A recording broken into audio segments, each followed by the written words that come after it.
Welcome to Read the Room podcast. Back at it, this huh? is episode 9. Sheesh. The title of this episode is The Power of the Vote. I like that one, bro. And we're gonna talk about a variety of things, but we're gonna talk about voting. Does your vote really count? We're gonna get into a bunch of stuff today, for real. Absolutely. I go by E1.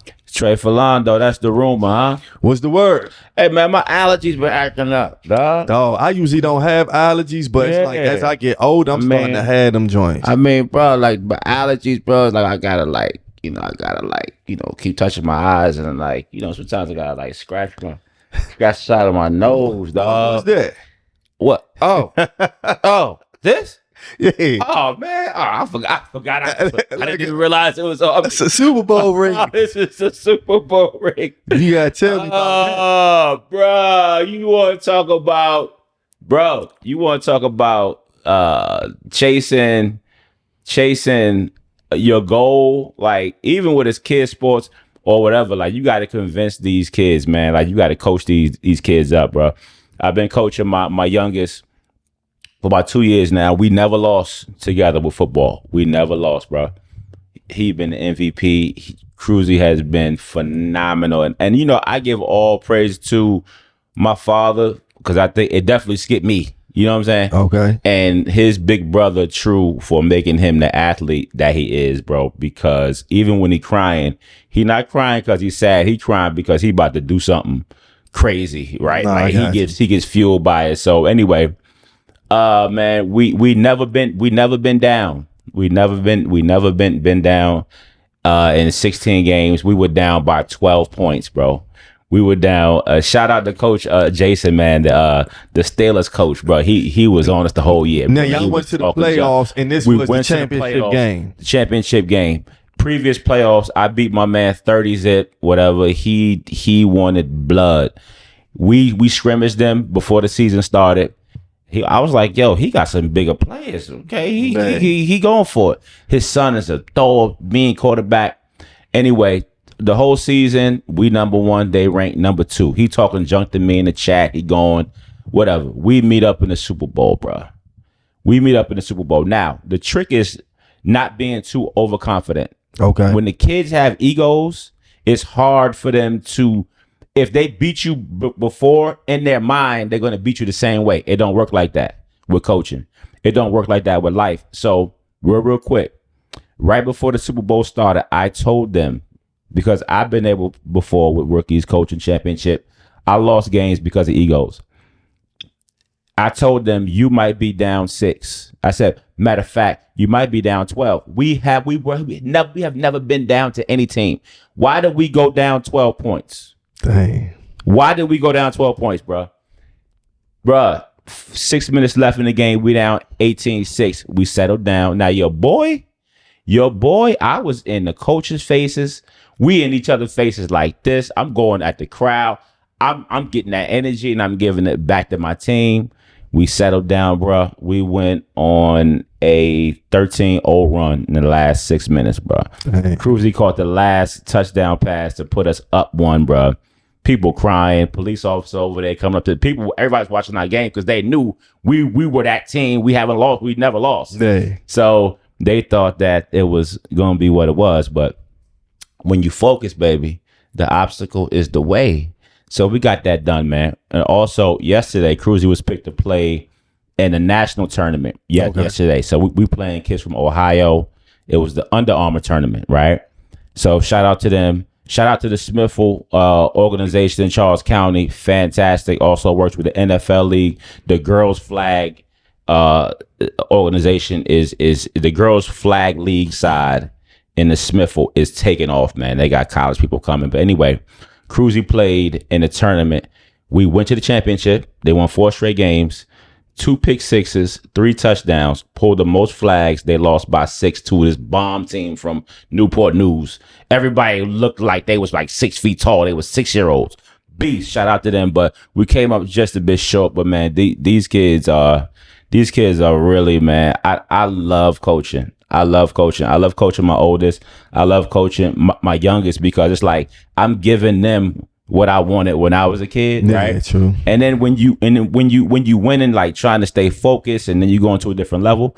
So like we go into rookies now, so we're gonna be getting our ass whooped for a little bit because we playing bigger kids, but it's all good. That's how you learn. So, but anyway, man. Anyway. Well, that's what's up, bro. Talk to me about any baseball games this week. No, it's no baseball game, but so now is, with sports now, it's almost everything is year round. Yeah. Especially with baseball, you know what I'm saying? If you really gonna stay current and good, right? So of course. He just finished spring ball, and now they had tryouts for the fall ball. Okay. And some of the kids were like some of the kids have to move to the next age group. Hurt me a little bit because those are the parents that I was cool with. Yeah. So when I went to the tryouts and I ain't see them, I'm like, damn, dog, my crew. Separate. Yeah, separate. But that's how it go. You know what I mean? So other than that, he gonna start the fall ball. I'm gonna be working with him. Yep. Heavy, you know what I'm saying? Like I feel like I'm paying all this money, investing all this money time. You gonna be good. That, you gonna be good. He's like, he was like, Dad, what if I don't want to play? What you mean? I said, if you don't want to play, you gonna do something. See, this is the thing. Back in the day, kids played outside all the time, right? This neighborhood full of kids, but they don't come outside.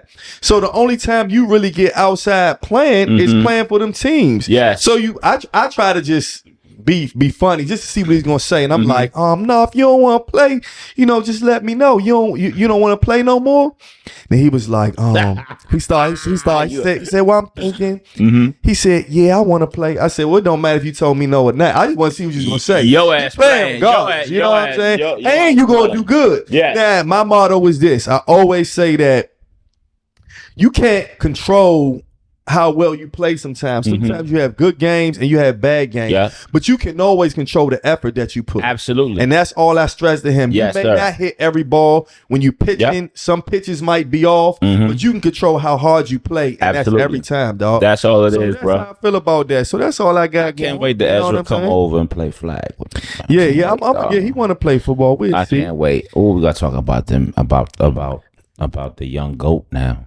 Yeah. The young GOAT. Shit. You just made me think. Congratulations to the New York Knicks. Ooh. You all won your first championship in like 50 years. 53. I thought that San Antonio was going to win. I'm not saying you thought San Antonio was going to win? I did. Now I didn't have. It's not like I really. I'm home team everything. True. So I wasn't tripping.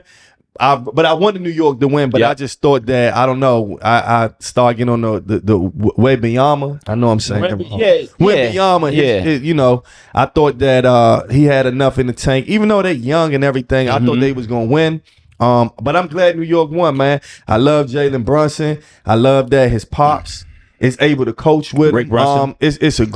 They have a great story, man. And one thing that one of the announcers said that stuck with me is that life isn't perfect, but there are perfect moments in life. It's super perfect moments in life, bro.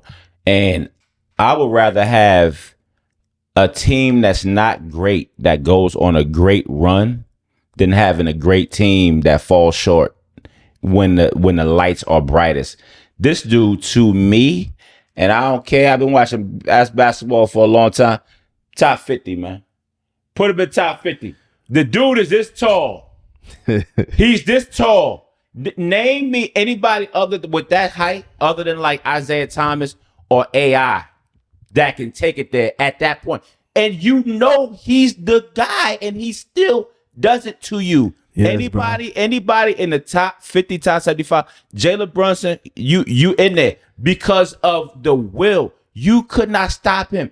You have to win this game or you are going home. He still drops 45 on you. Yep. He drops 45. He was unstoppable. Wemby got some growing to do. And look, I'm not one of the people, he'll win chips later. I don't know that. I don't know if Wemby gonna win, because if somebody is coming in there, what they shown me is that even though they're young, bro, you up 30 and you still lost. Yeah, that's tough. You feel what I'm saying? But that show, I tell you this though, it does make sense when it comes to like team maturity and age and everything like that. Be good. Because if they were an older team, that wouldn't have happened. I hate that my man Fox, I got Foxy. Hey, I got special love for all left-handers. I'm left-handed. You know what I'm saying? So, anybody left-handed, I got love. They blaming everything on Fox, bro.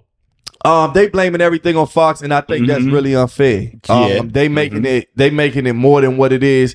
Now, yes, he didn't show up in a couple games, but he's part of the big reason that they're even there. Absolutely. Not to make no excuses for him, but Fox is literally playing on a hurt ankle. He does. Now, he ain't make no excuses about it. His ankle fucked up for real. Yeah, but also it's like they talking about Fox like Fox won a chip already. Fox ain't win shit in damn Sacramento. Their biggest claim to fame, they went to Game 7 with Golden State. Steph dropped 50 on them. Their coach was Mike Brown. They fired Mike Brown because after that. Yeah, but they fired him. Part of it was because of what him and Fox was going through. Right. So, wrong damn decision. Right. So, your ass should have kept Mike Brown and your ass should have kept Fox. But Fox really wanted to leave or whatever. And I think it was the right idea. But listen, anyway. They can come back next year, but them OKC boys is still gonna be there. They gonna be there. You still got the Nuggets. And if you look at it, they said the last 8 years, the last 8 championships in the NBA have been by different NBA teams, right? And that's dope. That's dope because there really are no dynasties. Everybody got a chance. You can build your team up. Wizards, here we go. You know what I'm saying? I was waiting on you to say Yeah. So if the Wizards don't trade all their good players like they usually do, they might have a shot. But go ahead. We need something, dog. So congratulations to the Knicks. Congratulations to the Knicks, man. Team, so we ain't gonna really talk too much about it. Shout out. Y'all shout out. Shout out to Dante. This dude wore Knicks hats every day, even when they were winning 13 games. Yeah. Shout out to Uncle happy, Bentley. Man. I'm happy. Shout out to my nephew's father. Rest in peace, Kurt. Big Knicks fan. Shout out to all the Knicks fans, man. Congratulations. Yeah. So let's get into some current stuff. And what is current is that unless you've been living under a rock, you would know that Carmelo Anthony, and not the basketball player Carmelo Anthony, but this was a young black kid who was at, I think, some type of sporting event. A track event. A track event. And he ended up getting into it with a white guy. And I'm making it race because everybody else making it race, but I'm just trying to describe it real quick. Right. It was a bigger white boy. And he ended up, I think he pushed Carmelo, and Carmelo Anthony stabbed him. Now, with that being said, they charged him with first degree murder. First degree. And I was trying to look up like why wasn't there a chance of him getting that second like second degree or manslaughter. Yep.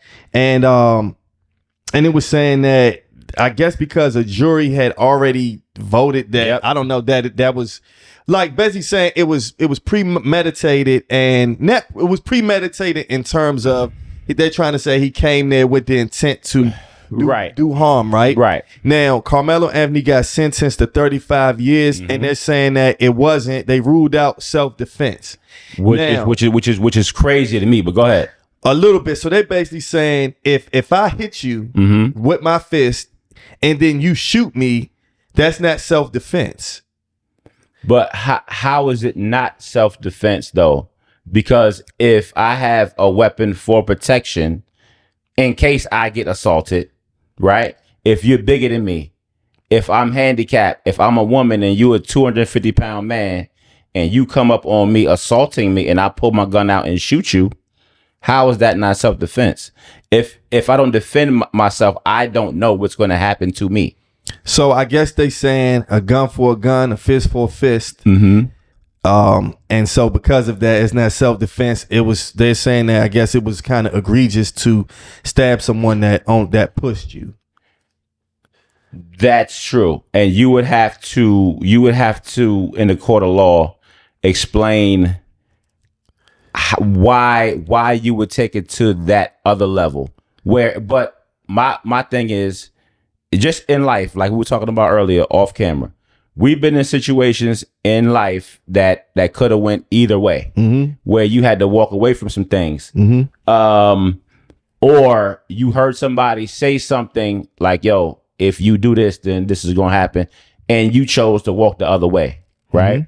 The unfortunate part about it is that my thing is you had a big ass track meet yesterday, We were at a big ass football compound. It's coaches everywhere. It's adults everywhere. I wish it was somebody who would have been like, yo, listen, guys, relax. It was nobody was there. And then you got witnesses, but nobody said, yo, y'all chill out. Yeah. Because those little small things, the reason why he could have been carrying that knife is, in his mind, for self-defense purposes. Mm-hmm. Right? So, and damn, I'm telling you, look, bro, I don't want it.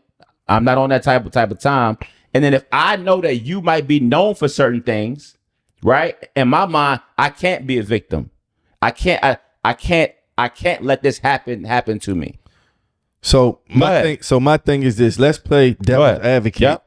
And let's look at it like from the standpoint, if it was our child, right? Mm-hmm. Now we know there's no excuse for anything, but kids, teenagers, everybody fights and argues and things like that.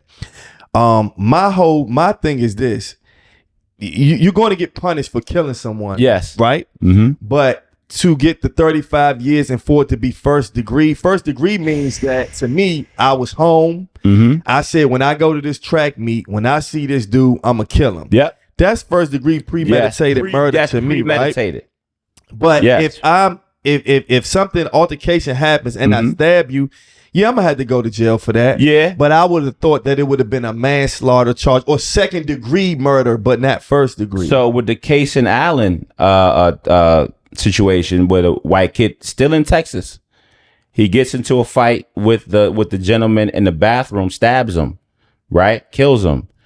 The charge wasn't first degree murder. It was a lesser charge. He only got 10 years for it. Mm-hmm. Right? It's still a stabbing. Somebody still died. But when the media puts that race element in there, they know it's going to get eyeballs. It's going to get comments going back and forth. Boy, all these races be coming out with the hell yeah. It make them feel good. It makes them feel good. And it shows that everything is still black versus white.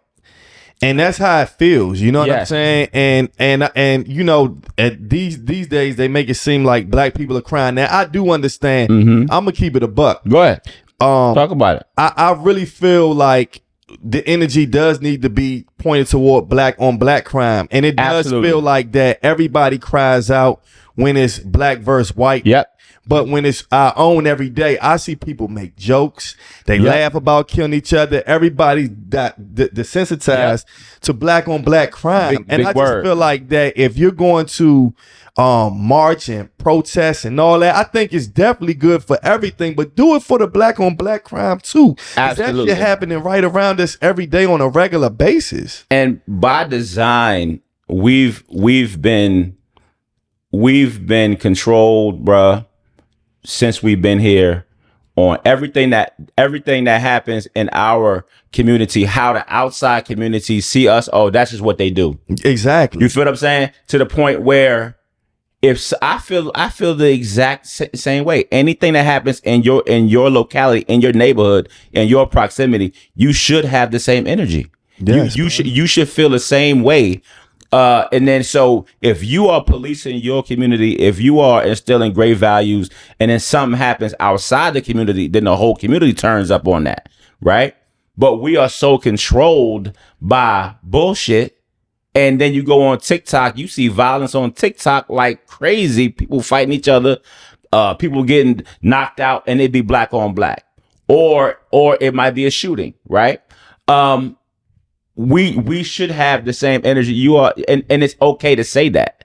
It's okay to say that. I wish that shit did not happen. Like we talked about, man, I done been in a couple situations where as a teenager, I thought about if I would have did the things that I was thinking about doing in a retaliatory manner, I probably wouldn't be sitting here, because I felt like I was being pressed. I felt like, bro, it's like 4 or 5 of y'all against me. So your mind goes somewhere. Your brain is not fully developed. And so I don't know how you might respond to what I might respond to. It's easy to be a 55-year-old person saying, well, as the kid should have did this. You can't tell that kid what the hell if he's at a track meet, hindsight is always 2020. It's always easy to say what somebody should have did, what somebody could have did, when it's not you, what you would do, and all that. What you would do when it's not you, it's hard. It's really hard to really figure that part out. Now they're gonna file an appeal. Yeah, they already did. And I don't know what's gonna come out of that. I just think that at this point, the world or whoever's looking at it, you need to take it as a lesson learned. And if you have children, you need to really speak and talk to your children, because anything can happen. But and something like that, who would have known that it would happen like that? It's like, it's like, what do you even say? Like, if you're carrying a weapon to defend yourself, but then if you defend yourself, it's a gray area, and it's just, I don't know. It's like an anomaly kind of thing. And it's not about, it just happened to be a black person and a white person, but this incident hurt two families, and a father lost his son. I don't give a fuck what nobody say. Like, that's hurtful. His son ain't never coming back. So look at it like, like that. And then another person, they lost their son's life, though he's alive. Now he has to spend the rest of his life in jail. So nobody wins. Fuck all the black and the white and all that shit. Nobody won in that situation. And it's just a fucked up situation, man. Absolutely. The problem is that the intrinsic bias comes in when the black person is identified as the aggressor, right? Exactly. So my intrinsic bias is going to kick in if I'm a racist person and being like, see, that's what they do. Monkeys, animals, but you don't hear shit about when the white people be killing the shit out of people all the time and all of that. It's the energy is different because your intrinsic bias. Yes, he did what he did. Why was his sentence 25 years more than his counterpart? Both teenagers, both committed murders. Then they want to flip it. Well, no, this is different because no. He stabbed him. He stabbed him. Same state. We can't even say, well, the Missouri law. No. It's the same state. Why is it such a huge difference in time? You could say his representation, whatever you want to say. But the intrinsic bias says black man criminal. Let's try to overcharge the shit out of him. And that's what it's always been in this country. And that's what the media knows. And that's why they exacerbate situations just like this. I just hope. Oh well, my last thing, the father had got on. Father be turning up. Yeah, he did a rant, and people say that the rant show how racist he was, but I say 50-50 because it's like at the end of the day, his son ain't coming back. True. So he said in the thing like, you know what? I've been holding back. It's a lot of shit on my mind. Yeah, it's a lot of stuff I ain't say and all that. And now he let it out. And I didn't hear nothing that was super crazy, but the man lost his son. His son is not coming back. Yeah, he might have all type of thoughts. All type of shit will go through his mind. I mean, that's human nature. So I'm not backing him up for what he said, but man, I don't know what it feel like and I never want to know what it feels like to have my son get killed. Period, man. That's the bottom line of what happened. So anyway, hey, look, one last thing with that. Talk to your kids about bullying. Talk to them about that, because a lot of if bro, I'm just telling you, me being the size that I've been, dealing with like smaller guys. You know what I mean? At college, high school. When you said smaller guy, you pointed at me. You said I pointed at you? You said dealing with smaller guys. So first of all, let's go ahead and get this out the way. I did not point at you. You did. You like this. No, you like I'm feeling intimidated on camera. No, you know what you said? You said, I've been through stuff dealing with smaller guys. Bruh, that's what you did. It's all good though. See what I'm saying? See how they see how he do. This is why. First of all, he like 6'5". What he talking about right now? But seriously, like, you don't know how a person, let me not say smaller, let me just say, you know what I mean, a little bit shorter and like stature. He might be like, yo, you're not gonna victimize me. You might have just been playing, right? Sure. But they might want to turn up because they got that joint like, yo, I'm not gonna be victimized. You know what I'm saying? So talk to kids about the importance of not bullying. No, that's real talk. Because the repercussions might be something you might not be expecting. Let me tell you something. Yeah. Real talk. I learned my lesson in the 6th grade, and I never forget I was trying to be a bully. You know what I mean? I don't even know why. You know what I'm saying? And it was a guy that was in my class, and what was his name?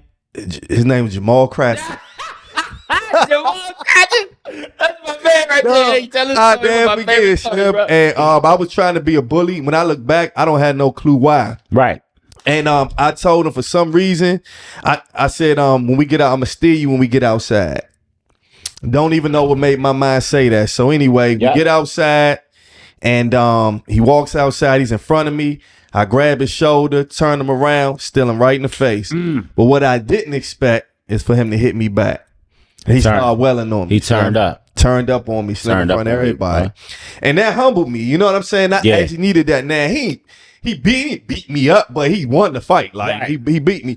And I'll never forget that, because after that, I'm glad it was an early lesson, because I never tried to bully nobody again. And you're right. That bullying shit is for real. Like, I get it. Kids get the joan on each other back and forth. And I mean, all kids do that, but it goes to a certain level, man. Never be a bully, because that shit it's never no great outcome. And it's not on that type of time, man. Nah. Like homie went there to run, bro. Yeah. You know what I'm saying? Yeah. He went there to run, and the most unfortunate situation happened. That's something where we just have to learn from it as parents, and just and use certain situations like son or daughter. Don't be that person. Don't walk up on nobody, man. Like don't do that. And that's what us as parents are supposed, or guardians or responsible adults are supposed to be instilling in these kids. Like, bruh, tone down a little bit. Don't. If somebody is sitting in a certain area, you take your ass somewhere else and sit down. Be the bigger person. It's not. Don't worry about getting embarrassed. It's okay. Yeah, man. Keep it moving. Now, something else happened this week that really, that I wanted to talk about, because it made me feel like a situation that I was in, or almost was in. And so there's a guy that he was in New York. He lives in New York. Yeah. He had just bought a house. I think he was going to go visit his daughter. And he was on the bus. I think it was a bus. Okay. And it was a kid playing his phone, out loud. Okay. And the guy asked him, and the kid was about, I think 13 or 15, asked him, hey man, could you turn that down? They got into an argument. The 15-year-old shot him in the abdomen. And when they took him to the hospital, the guy who got shot was pronounced dead. So the guy who was playing the music shot the guy who told him to turn the music down. Yes. They were on a bus. Yes. 15, right? So I'm gonna give you a scenario. So that it made me think, when I heard about that, first of all, it's sad and condolences, right? Right. But it made me think, so sometime with these young kids, we know that their brains are not fully developed. Right. And you really have to be careful. So it reminded me of a time where I was on the train. Okay. I get off the train and I'm ready to go to my car, right? So when I'm walking to my car, I open the door to go up the steps at the train station. When I open the door, it's like 4 kids behind the door smoking. Standing right there smoking, right? I didn't see them, so I opened the door. It was 2 dudes and two girls. Right. I opened the door and the door swung back and it almost hit the dude. So the dude was like, damn, dog, you almost hit me. So in that moment, right, I'm like, okay. I said, my bad, dog. I didn't see you right there. Now, it took everything in me to even respond like that. You know what I'm saying? Right. So I'm going up the steps and he said, now I'm out of his vision, but I can hear him. Right. And he said, his girls there, so he's showing off. So he say, it'd be wrong if I such and such. He's talking to them. Right. The girl was like, he said, my bad. Right. Honestly, dog, it took everything in me to slam his head up against the brick down that joint. Absolutely. I literally had visions of me doing it. Yeah. Yeah. But you know what I told myself? They're young. I don't know if he got something on him. Yeah. You know what I mean? Yeah. If that's why he's showing off. I was walking to my truck like, just get in your truck and go home. Right. Just get in your truck and go home. Because what I really wanted to do would have been crazy, right? Yes. Now, I'm saying that to say is that in a situation like that, sometimes with these young kids, you just got to bite your tongue, man. You gotta bite your tongue with adults too. Another story. Another story. You trying to bite your tongue with these I adults. thought about, and this is what I was going to ask you, right? Uh-huh. Now, my man was he was somewhere doing like a paint job for somebody. Right. He was in the apartment and the window was open. The window was open and it was a dude and a girl and they were arguing. Mm-hmm. They started fighting, physically fighting. Mm-hmm. My man yelled out the window and said, "Hey, look, if you touch her again, I'm gonna come down there and punish you." Mm-hmm. Dude said something back, but the dude stopped. My question is this. In this day and age, I'm gonna ask you some real shit. In this day and age, let's say that you're out, right? Mm-hmm. You're out with your family, Mm-hmm. and you see a man and a woman getting into an altercation, Mm-hmm. and he's not beating her to a pulp, but he might have smacked her a few times. What would you do? Me personally, I saw, and I, unfortunately saw enough of that growing up, right? Like abuse, you know what I'm saying, with females and stuff like that. Just me being me. Now, it's how you do it. It's how you do it. But if he over there punishing her, I'm going. I can say a whole bunch of shit on here and make it sound.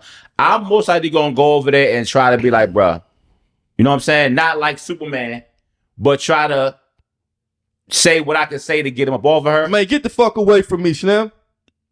That's what he's gonna say. But me, I'm gonna just try to control my tone now in my mind, and with my background, I'm immediately looking at his hands. I'm like, okay, is there something? Does he have something on him? Right? You said I'm with my family, right? Yeah. Okay, I'm telling him to go get in the car, right? Now you can have all the right intentions and still get your ass murdered, right? Well, you risking your life. Yeah, but at the same time, I'm not just going to just. It's worth that, bruh. But it 9 times out of 10, you might just break something up. That 1% time, he might stab you. He might shoot you. He might hit you with something. But as a man, though, me personally, I can't just get in the car and drive off and seeing a woman get her ass totally whooped by somebody because of this. That could be my daughter. This dude could have just walked up on my daughter and start swinging on her. And if you walking past, I would at least like to know that some man would have been like, yo, because we don't know what that situation is. Okay. Well, we're walking up on, we're walking in on something that's happening in real time. Black women say that, or I always hear black women, or I always see in comments and stuff, black women say that they are the least protected. And in those situations, they would expect for you to protect them. Now, I've never encountered anything like that, right? But my whole mission every day is to hold on. What? Now, see, he say that, and he right what he said. But let me tell you about this dude. He told me one of the best stories I ever heard in my life, and since we keeping it real, all the way real, we dealt with abuse from our loved ones, and we had a great talk about that, where he was about to make a decision. He made a decision. I was about to make a life-changing decision, right?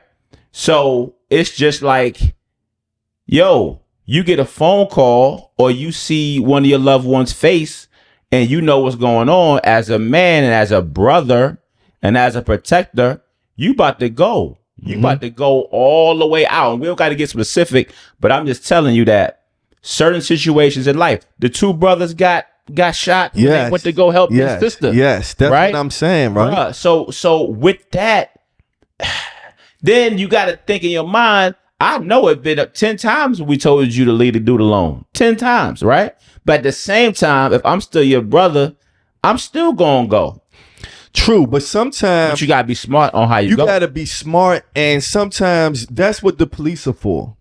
And I'm going to be honest with you. Like, I've thought about a lot of things, and I thought about a lot of scenarios. And at the end of the day, I want to make it home to my family. Absolutely. Now, am I saying that if I saw a woman getting pulverized that I wouldn't do anything? No, I'm not saying that. But at the end of the day, you can involve yourself in something, you lose your life, you get back with the person, you marry, your wife find a new person, because that's how life goes. Hell Let's talk about the real shit. Dude like 2 years, right? Saying, she find another person. She was working with. She find another person.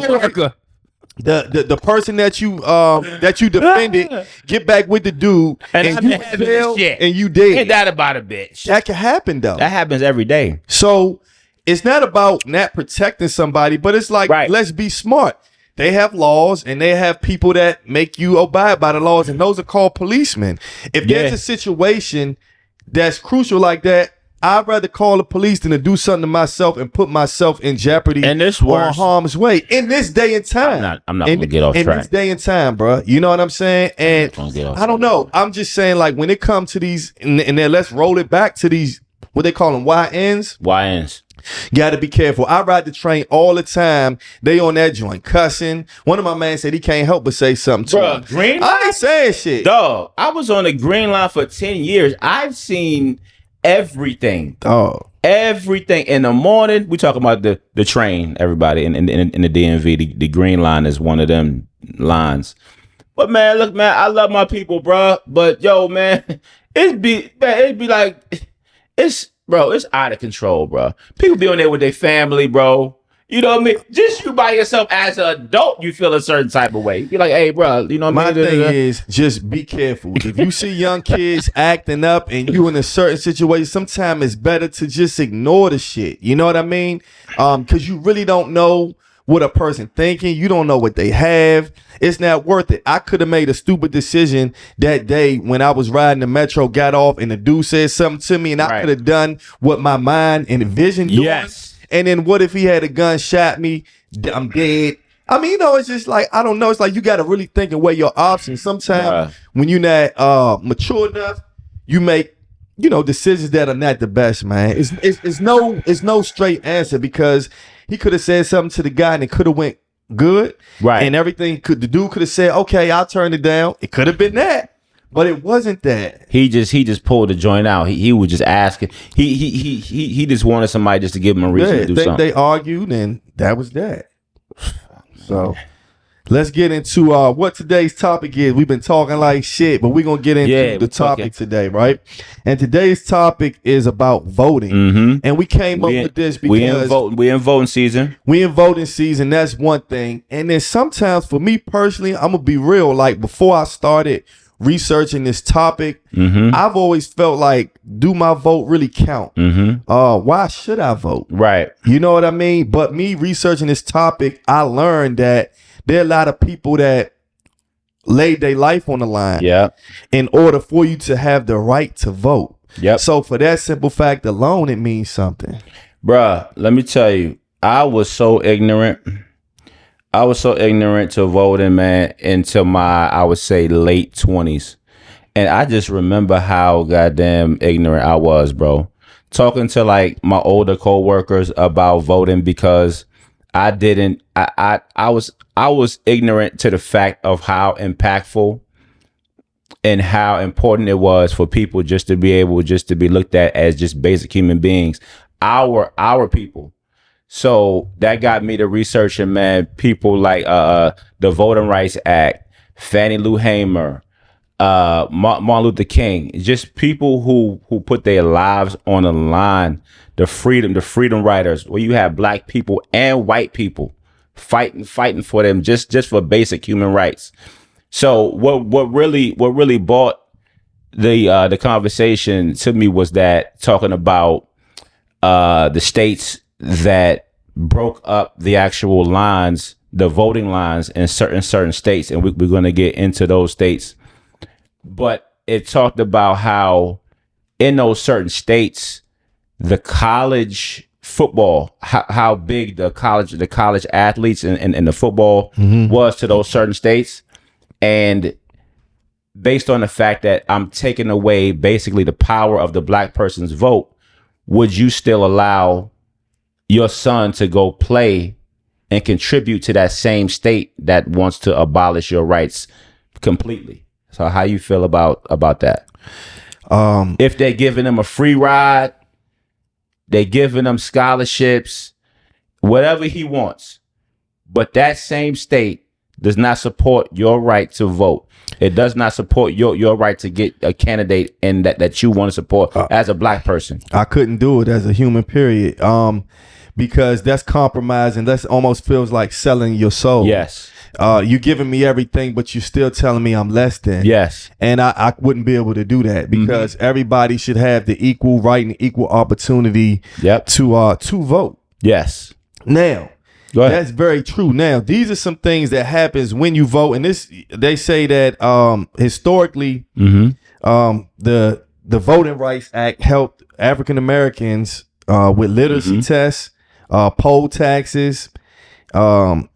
No, not help, but overcome literacy tests, poll taxes, intimidation and violence, and racially discrimination election maps. Yes. So these are things that if you don't really think about it and know it, and you don't research it, you won't really know that that's what voting has helped. Yes. Because a person like me, I'll be thinking like, man, do voting really do it really matter? Do it really help? Do it really change anything? Right. I've had those thoughts, just being honest. Yes. I've had those thoughts up until, like I told you, like about 10 years ago when I stopped being willfully ignorant.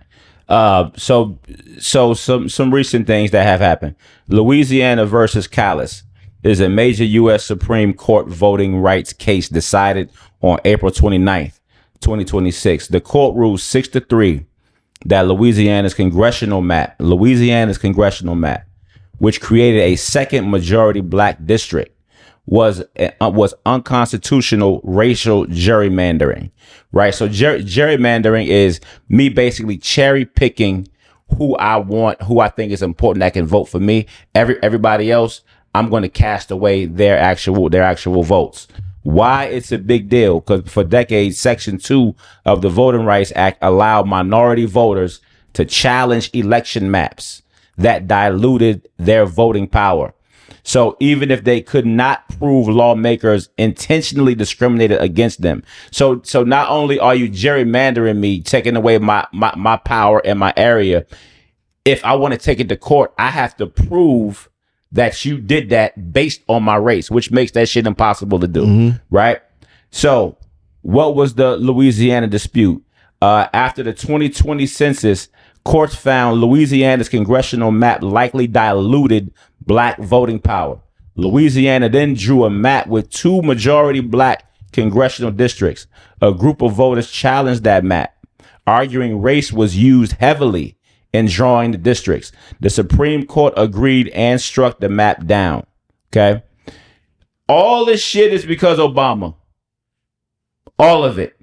They're making it so you can never have the power that you had pre-Obama, post-Obama. And as long as I'm in power, my job is to, number one, never give you that power where you can put anybody of color in power again. So you answered the biggest question. The debate was also talking about these young college kids in these certain states like Louisiana, Alabama. Why would we put all this importance about voting and maps on young teenagers, right? Like, oh, why are you messing up their future, right? Why you if they're a pro athlete in the making, if Alabama gonna give him a joint, somebody in the North or Connecticut, UConn are getting the same shit. Plus, you got NIL deals, which is out of the roof. These kids are millionaires, so all that shit don't matter. But you want to know who started in their teens? The Black Panthers, the SCLC, all of our people that we talk about from the past that were super about it. That road for us started as teenagers, 19, 20 years old. So I think that people, especially us, why does it matter to us specifically as black folks? Historically, the Voting Rights Act helped us overcome barriers such as literacy tests, poll taxes, intimidation, and violence. Okay, it's historical context. The case is being compared to earlier Supreme Court decisions that weakened federal voting rights, protections, especially the landmark historical event Shelby versus Holder, which struck down a key part of Voting Rights Act oversight system. Many legal observers see the catalyst as another major turning point. So you understanding more about voting and how much more important it is as men of a certain age, it makes it easier for you to talk to your son about voting. Is that correct? Yeah, for sure. Now, go ahead. Another thing that attributes that come from voting or voting, things that have helped, is voting has expanded civil rights protections, improved public education, Medicare and healthcare programs, Social Security, infrastructure improvements, and greater government accountability, right? But let me give you this, right? So as a person, I'm speaking personally, I feel like just as human beings, like if something doesn't directly affect you, then sometimes it's not important to you. For instance, if you don't have any family members that are over here illegal and now they have to go back, right, you might not really be tripping off, right, of that part, because it doesn't affect you. It doesn't affect you personally. Yeah. So you don't really think about it like that. That's but what happened to me with this presidency is something affected me directly. Yes. And it made me think different. So when it was like the government shutdown, I was out of work. Yep. And by that affecting me personally, affecting my family, affecting me financially, it made me look into politics a little more, right? I've always felt like no matter what happens, life is the same. For me, it felt like it doesn't matter who the president is. There was my life is the same. Mentality. Yeah. I still have to work. I still have to take care of my family. And I've always been feeling like the world is so wild. Sometimes I just cover my family, I feel like. Yes. And I just think about them and what affects them. And it feels like I don't have any control. So I try not to think about what the outside world got going on, or what's happening, because it feels like I just need to be able to take care of what I can touch. Yes. But that really isn't the right mentality. Divide and conquer. I'm not the only person that feels these ways, right? Okay. So I wanted to see, people who may feel kind of the same way, like, why don't some people vote? Because a lot of people have the right to vote and they don't exercise it. Right. So one reason why people don't vote, it says many Americans want to vote, but they can't. One of the reasons is that the age, you might be of a certain age, you might want to vote and you're young and you can't do it. Right. Gender, education, your social economic status, and race can impact whether a person votes. Also, voters who don't feel candidates represent their views might choose to opt out. Right. So if you got somebody, two candidates, you feel like, man, I don't fuck with either one of them, you just don't vote. Right. Another thing. Then you got citizens are less likely to vote if they don't think the ballot matters. That's how I felt before. So those are reasons. If it wasn't important, if it doesn't make huge differences locally, presidential elections for the country, then why do they go through so much to try to deter you from fucking voting? Think about that. Right? So oh man, you always get me through this shit, bro. Okay. It's a reason why the American oligarchs were sitting behind the president at this last election. You have people who control Amazon, Facebook, IG. He went out his way to save TikTok. Those last three companies control how you fucking think. They control all of your information. We did a whole show on that. TikTok, IG, Facebook. I'm throwing all kind of misinformation at you. I'm confusing you. That is by design. Oh, you know what? Fuck it, man. None of these people, none of them don't mess with me, bro. I'm not even gonna vote. 100 million people didn't even vote. You know what I'm saying? So then you get a person in there, he start messing with your job, he mess with your public assistance. Everything he's gutting it. And everything that's mostly being gutted affects people of a certain color. We ain't even really got into the joblessness of black women. This area, particularly the DMV area, was the highest African American female job area in the U.S. It's not by design that over 200 to 300,000 black women lost their jobs in 5 months. Just like that. Houses up for sale, destroying your equity, destroying your family legacy. That was your main income. That shit was by design.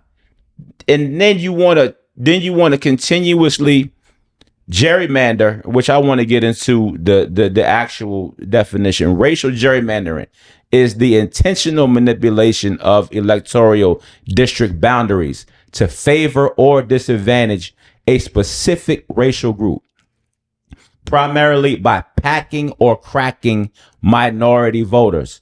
This process involves drawing district lines with race as the dominant factor rather than traditional, neutral redistricting principles such as compactness or community of interest.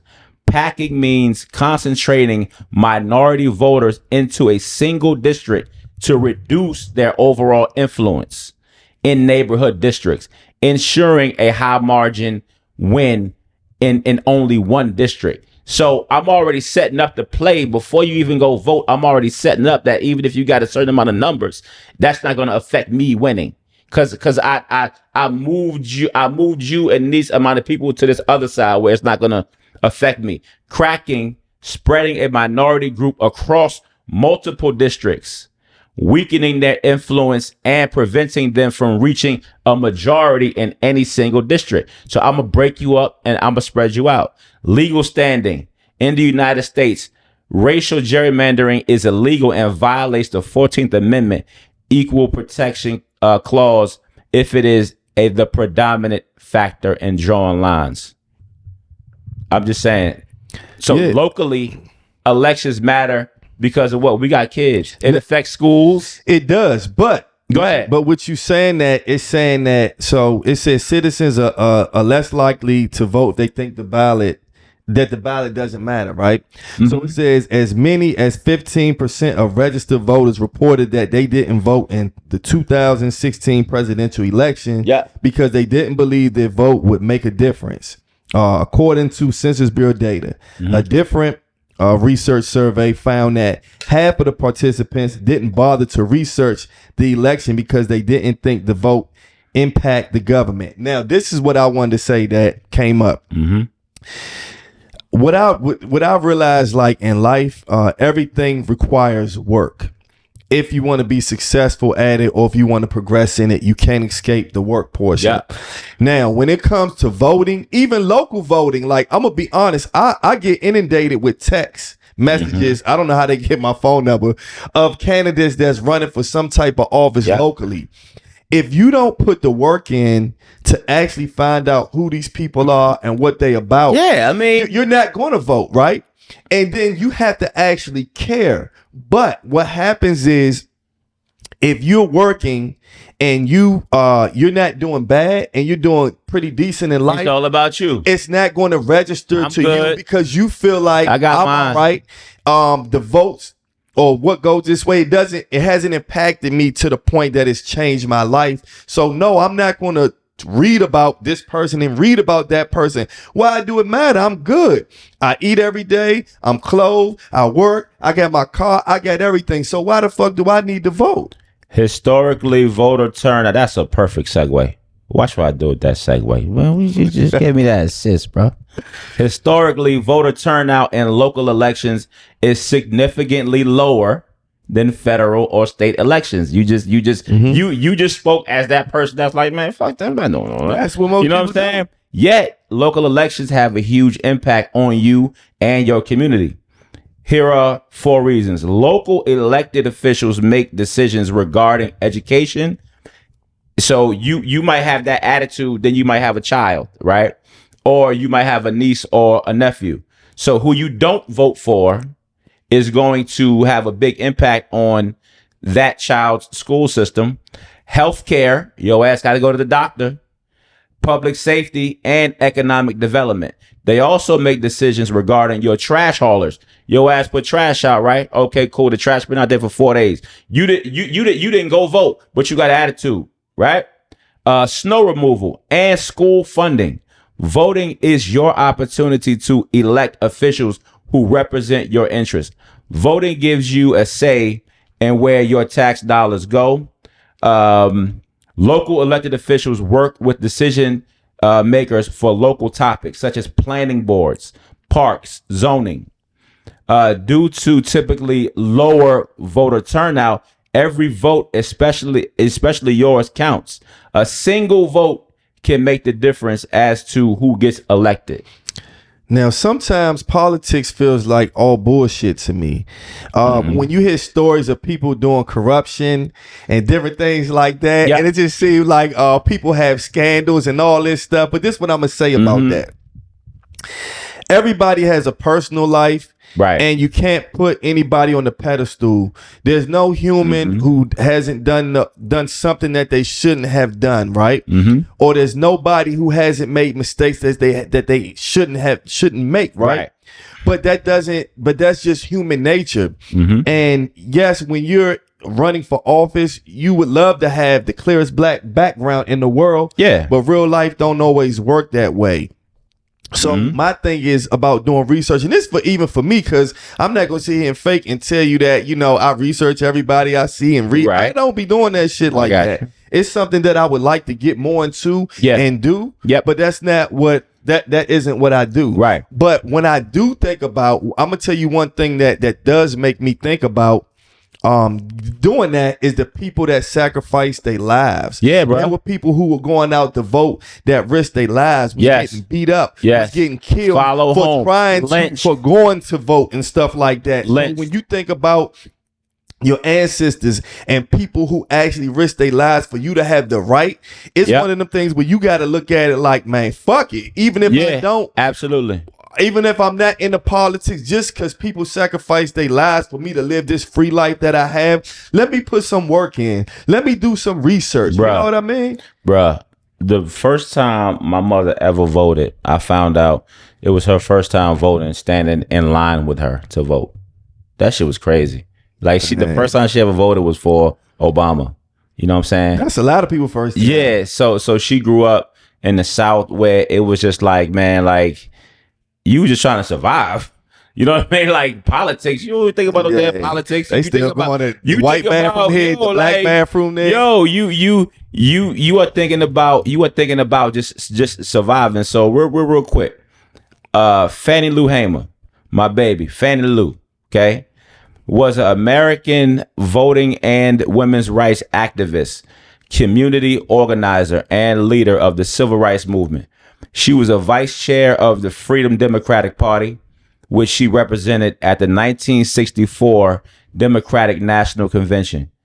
Hamer also organized Mississippi's Freedom Summer, along with the Student Nonviolent Coordinating Committee, SNCC, who Marion Barry was the first president of SNCC. Man, Marion Barry was a beast, man. Anyway, we'll talk about him at a different time.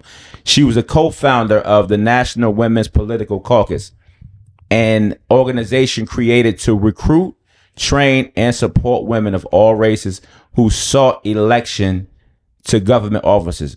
Real quick about this beautiful lady. This lady's whole family, bruh, was on a plantation in Mississippi, right? She never stepped off the plantation. Like, she's probably like, I don't want to get her age wrong, when I think she might have been 18. She was outside of this literal this plantation. People were driving through the South in the late 50s, early 60s. Sees her, right? Goes up to her and just talks about, like, hey, have you ever thought about voting?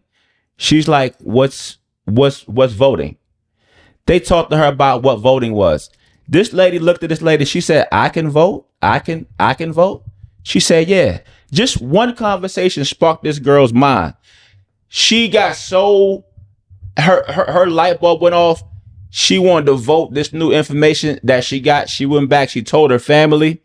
She started talking about voting. The guy who owned the plantation was like, look, if your black ass go down there and vote, I'm a do this to you. I'm gonna do this to you. She still went out there, bruh, and voted. Her husband and her kids were in the house. The house got shot up. All this shit happened so fast. But just from a person telling her that she could go vote, this woman's whole mindset changed, and she started organizing, bro. And Fannie Lou, shout out to you. I love you some Fannie Lou Hamer. I read about her like 3-4 years ago. But listen, educate yourself. Go out there and vote. You be the change then, right? Well, that's a great segue because this is my be the change. This is my last question. Yeah. And I wanted to ask you, what do you think that candidates can do to encourage more people to vote? And the reason I asked you that is because when I drive, I see signs all over the place. Mm-hmm. I get inundated with texts. And you know what? I don't even block them because I feel like one day I'm going to really participate and do this shit, right? So I get that. I see commercials. But for me personally, it still doesn't necessarily make me do the research I need to do. It still doesn't make me go and vote locally. Okay. What do you think that also what candidates may be able to do to get more people to participate and vote locally? I think that the old school method, like the door knocking, okay, and like being at like supermarkets, hand to hand, yeah, and you see you with your mom. That's real talk. Bruh, I never thought about that. Hand to hand. It's really basic because you connecting with the people in real time. Yes, like you're not getting a thing in the mail saying vote for me. Yo, but when you touch the people, I never thought about that, bro. That's how they used to do it, and like me talking to you, right? I might have an intrinsic bias against you. I might be a white dude, but by you just talking to me, I'm like, okay, you're not. I might check you. You're not threatening, right? You know what I'm saying? So I think that on the basic level, to answer your question, more door knocking, more get off social media. Yeah. Get in front of your people. I ain't saying go to like little kids schools, but you can go to high school. Shit. They're recruiting I'm not gonna go there. But anyway, it's organizations that go in schools that indoctrinate kids that look a certain way right now. Yeah. So why can't you go and stand out in front of schools and talk to parents while they dropping the kids off? That's and all that. Talk. One quick thing before we go. June is Mental Health Month. So how's your mental health, bro?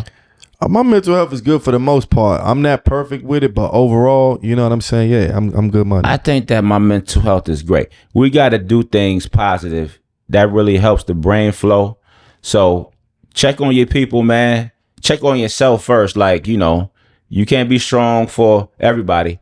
So look, if you need somebody to talk to, reach out. You know what I'm saying? But also, man, you know, take care of your mental health, man. Go out there, exercise, and be good to people, man. Men's Mental Health Month. I forgot about that. Mental health is super important. I know that it's not the thing that has always been talked about, and men want to be strong and you don't want to show a lot of emotion and everything like that, which is cool at times. There's a time and a place for everything. But if you really need to talk to somebody, you really need to do that. In terms of voting, go vote, man. Do your research. Go vote. There's a lot of people that sacrifice their lives for us to have the opportunity to vote. So let's use that right. Follow us on Instagram at The Right Room Pod. Follow us on YouTube. Subscribe to our YouTube page. Read the Room Pod.